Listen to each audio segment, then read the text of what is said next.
ఆడచిలకలు ఆడగోరువంకలు మండనమిశ్రుడి ఇంటి ముందు మాట్లాడుకుంటుంటాయి పంజరాల్లో కూర్చుని. ఏం మాట్లాడుకుంటాయో తెలుసా? స్వత ప్రమాణం పరత ప్రమాణం ఫలప్రదం కర్మ ఫలప్రదోష జగద్ధ్రువం స్యాత్ జగత్ అధ్రువం స్యాత్. ఆ చిలుకలు ఏం చర్చిస్తాయంటేట, వేదములు స్వతసిద్ధములుగా ప్రమాణములా అని అడుగుతాయిట కొన్ని చిలకలు యువతల పంజరంలోంచి, లేకపోతే ఇతర ప్రమాణముల చేత నిరూపింపబడిన అన్న విషయం మీద ఈ చిలకలు గోరువంకలు చర్చించుకుంటుంటాయిట. అంటే మండనమిశ్రుడి ఇంటికి ఎటువంటి విద్వాంసులు వచ్చి ఉండాలి? ఆ అరుగు మీద కూర్చుని వాళ్ళు ఏవి మాట్లాడి ఉండాలి? చిలకలకి గోరింకలకి వేదాంత చర్చ వచ్చింది. అవి ఆడచిలకలు ఆడగోరింకలకి. ఏమయ్యా అది మండనమిశ్రుడి ఇల్లు, కొత్తగా నేను చెప్పేది ఏమిటన్నారు వాళ్ళు.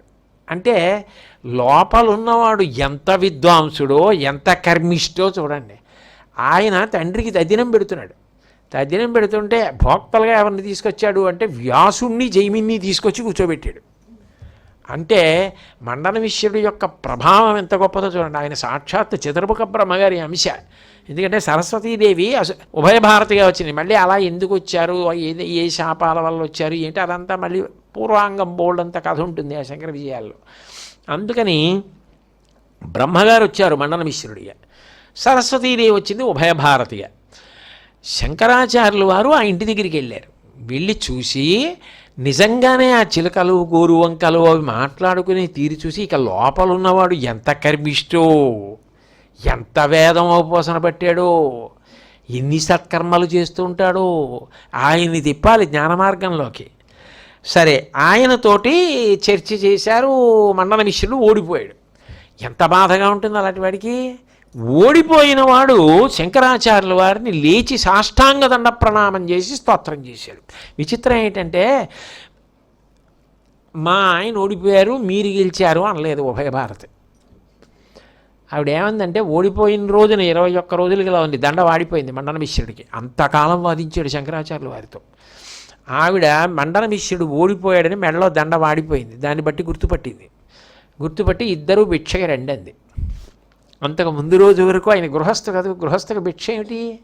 గృహస్థు భోజనం చేయాలి, రాచమర్యాదతో గాజుల చేతి భోజనం చేస్తాడు కదా. అది ఆయన జీవితంలో అది అదృష్టం గృహస్థుకి. గాజుల చేతి భోజనం ఒక పెట్టి పుట్టినటువంటి విశేషం. గాజుల చేతి భోజనం అంటే ధర్మపత్ని వడ్డించిన భోజనం అని, అదో సౌభాగ్యం కాదా మరి? అందుకని గృహస్థుకు అదో సౌభాగ్యం. అందుకని ఆయన చేస్తే భోజనం చేస్తున్నారంటారు, దేవతార్చన చేశారంటారు. భిక్ష చేస్తే సన్యాసి. ఆవిడ మా ఆయన ఓడిపోయారని లేదు, ఇద్దరూ భిక్షకి రెండంది. అంటే మీరు ఓడిపోయారు, సన్యాసాశ్రమం తీసుకోండి ప్రతిజ్ఞ చేసినట్టు అని. అంత గొప్పగా పిలిచింది సరస్వతీదేవి కదా మరి. అందుకని ఆయన లేచి శంకరాచార్యుల వారిని స్తోత్రం చేశాడు. యదేకముదితం పదం యతివరత్రయీమస్తకైః తదస్య పరిపాలకస్త్వమసి తత్వమస్యాయుధః